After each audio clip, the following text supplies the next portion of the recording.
Semua Sihat seputar informasi kesehatan bersama Dokter Agung. Oke dok, kita tanya-tanya lagi, lanjut lagi dok. Saya pengen tahu nih dok, tujuan dari penggunaan behel. Tujuan dari penggunaan behel ya, sebenarnya kita lihat banyak sekali emang sekarang ya fenomena pemakaian behel pada anak-anak remaja ya. Iya. Dan tentu kita dari sekian banyak itu kalau bisa kita lihat rata-rata dari tujuan mereka pasang behel itu sebenarnya hanya untuk gaya-gayaan atau estetis saja ya. Hanya untuk wah saya pasang behel nih sudah gitu. Wah gitu ya, hanya untuk tren gitu untuk ngikuti tren wah aja ya. Jadi sebenarnya sebelum kita masang behel tuh kita sebenarnya harus tahu sih apa sebenarnya tujuan dari kita dipasangkan behel pada gigi di mulut kita ya. Di sini sebenarnya prinsip dasar, prinsip utama dari pemasangan behel gigi itu adalah memperbaiki fungsi, memperbaiki fungsi gigi dan memperbaiki dari estetika gigi kita ya. Nah, dari itu tadi bisa kita jelaskan bagaimana sih itu memperbaiki fungsi itu. Jadi seperti ini, misalnya gigi kita yang sebelumnya berantakan kan ya, berantakan misalnya gingsul aja misalnya, dia otomatis kan nggak bisa dipakai, tidak berfungsi kan dalam mulut kita. Sebenarnya padahal fungsi dari gigi gingsul atau taring tadi sebenarnya kan hanya untuk memotong dan merobek makanan ya. Jadi di sini pemasangan behel tersebut diharapkan nantinya hasilnya gigi taring itu atau gigi gingsul itu nanti bisa pada posisi yang benar dan bisa dipakai, bisa berfungsi tadi ya, optimal, iya secara optimal untuk membantu proses pengunyah dan makan ya. Selain itu yang kedua tadi adalah fungsi estetik ya. Dari fungsi estetik ini tentunya yang tadi misalnya gigi kita gingsul keluar, terus sekarang jadi rapi kan tentunya kita bisa lebih percaya diri tentunya. Lebih nyaman ya. Dan ini tentunya cocok sekali untuk yang mempunyai pekerjaan selalu ngomong ya, seperti Mbak Andel nih ya. Jadi ya seperti kayak guru kah, presenter itu memang perlu untuk estetiknya itu juga dibutuhkan gitu ya. Persyaratan-persyaratan itu ada kerapian gigi juga ya dok ya. Betul, dilihat. Gitu. Oke deh. Nah kalau misalkan untuk setiap individu itu kan beda-beda nih dok struktur gigi mulutnya. Nah kira-kira nih dok apa sih untuk dari struktur mulut setiap orang-orang kan berbeda nih dok ya. Gimana sih cara menentukan bracket atau kawat gigi yang cocok untuk mulut kita nih dok? Oh ya, secara umum memang untuk menentukan bracket yang cocok dengan kasus yang ada di gigi kita ya, itu tentunya perlu pemeriksaan yang teliti ya, dan oleh dokter nanti biasanya kita sarankan. Misalnya untuk kasus-kasus yang pertama, misalnya kasus yang ringan ya, yang giginya hanya cuma istilahnya bercelah atau renggang-renggang ya, itu biasanya kita sarankan dia pakai bracket yang jenis metal atau bisa juga yang diamond,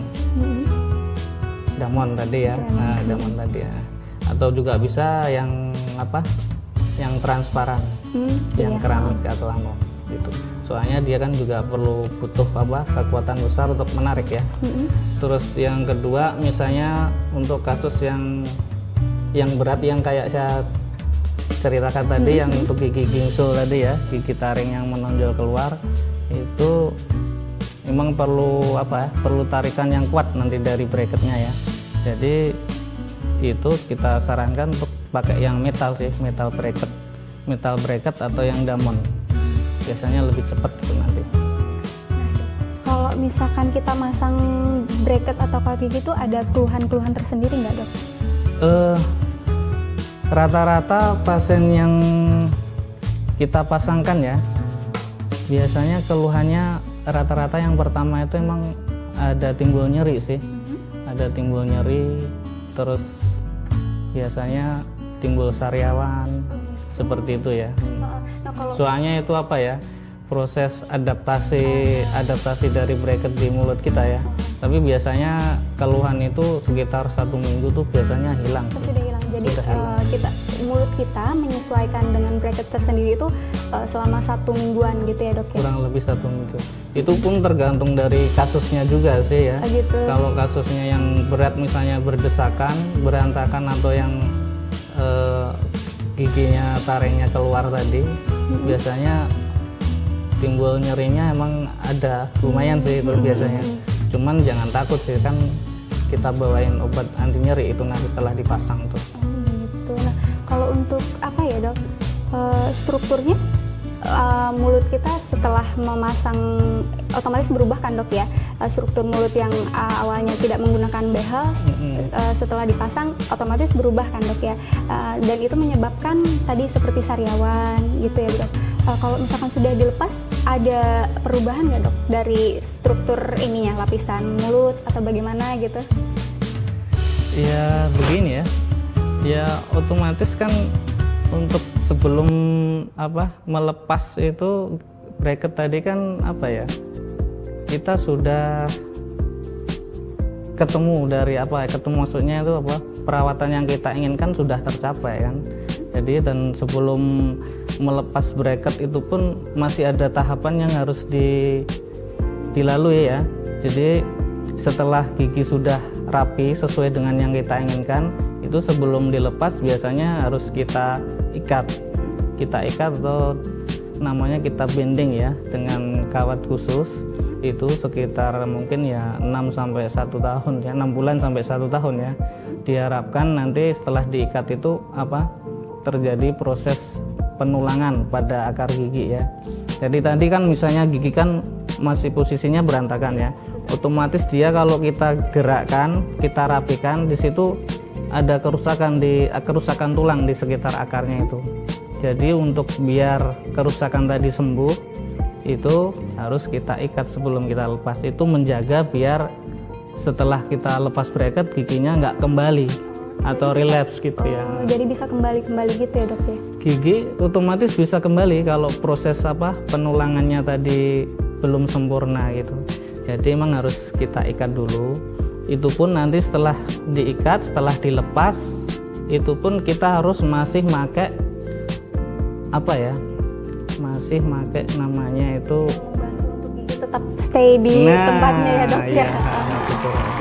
Oke, jadi ada beberapa tahapan cukup panjang ya dok ya, tahapannya dari kita pemasangan, sebelum pemasangan observasi mulut dulu gitu sampai pelepasannya ya dok ya. Oke deh, kalau resikonya sendiri dok? Resiko dari pemasangan bracket ya. Resiko dari pemasangan bracket tadi yang jelas timbul nyeri. Itu resiko pasti ya. Nyeri, sariawan, itu pasti ada itu resikonya. Selain itu bisa juga menyebabkan gigi goyang. Gigi goyang. Loh, kalau gigi goyang nanti copot dong dok? Ya itu otomatis ya, misalnya kita perawatan pemasangannya tidak benar, tidak sesuai dengan kaidah pemasangan dari bracket gigi kita tentunya tidak malah baik, bisa menyebabkan gigi kita tuh malah goyang ya. Di situ ya. Selain itu bisa menyebabkan infeksi gigi. Misalnya aja kan sebelum kita pemasangan aja sudah keadaan rongga mulut kita itu jelek misalnya, sudah buruk, jelek, sudah kita habis itu kita pasang bracket lagi, tambah jelek juga akhirnya. Selain itu kan juga dengan pemasangan bracket itu bisa memudahkan timbunan plak kotoran kan di sekitar bracket itu. Jadi kalau kita pembersihannya nggak rutin, nggak bagus, tentunya bagian dari bracket itu kan cepat kuning. Selain itu juga pasti menimbulkan bau mulut tentunya ya. Jadi pembersihan bracket sendiri itu ada jangka waktunya tersendiri ya dok ya?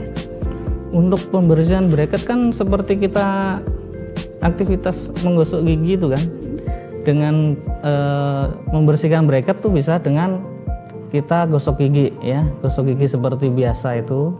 Bisa juga dengan menggunakan dental floss, atau sama dikombinasikan sama obat kumur juga bisa itu. Kalau untuk itu perawatan di rumah gitu ya dokter. Kalau misalkan kita ke tempat dokter itu ada perawatan khusus nggak? Jadi di sini ya, seperti yang kita jelaskan tadi, ada bracket metal, ada bracket yang keramik, ada bracket yang diamond ya. Jadi untuk bracket metal sama yang transparan keramik tadi, dia itu kan memakai karet elastis tadi, yang karet yang warna-warni tadi Mbak Andel ya. Jadi itu memang disarankan minimal 3-4 minggu dia harus kontrol, harus dikontrolkan. Jadi fungsi kontrol itu apa? Pertama, melihat pergerakan gigi. Jadi pergerakan gigi yang kita inginkan ke posisi yang kita inginkan itu sudah ada belum. Selain itu untuk mengontrol dari karet elastisnya itu ya. Tentunya karet kalau sudah dipasang sekitar 3-4 minggu, dia kekuatan untuk memegangnya kan berkurang ya. Jadi harus diganti ya. Kalau nggak diganti pasti giginya nggak mau gerak, dia kembali lagi ya. Selain itu pada waktu kontrol juga kita tanyakan kan keluhannya apa kan selama yang ada pemasang sebelum kontrol itu. Kalau misalnya ada timbul sariawan atau nyeri-nyeri terus, mungkin bisa kita lihat mungkin kawatnya sudah ada yang terlalu panjang, ada yang perlu kita potong. Jadi disitulah fungsi kontrolnya gitu. Oke deh, ada lagi nggak dok resiko selain sariawan, terus giginya rongga mulutnya bermasalah gitu, ada lagi dok? Ya seperti yang gigi goyang tadi ya, bisa lepas juga. Terus bisa juga dengan pemasangan bracket itu kalau tidak steril, tidak bagus, tentunya kan malah menularkan penyakit kan ya. Jadi sebaiknya pemasangan bracket harus di tempat yang benar dan alat-alatnya harus steril ya.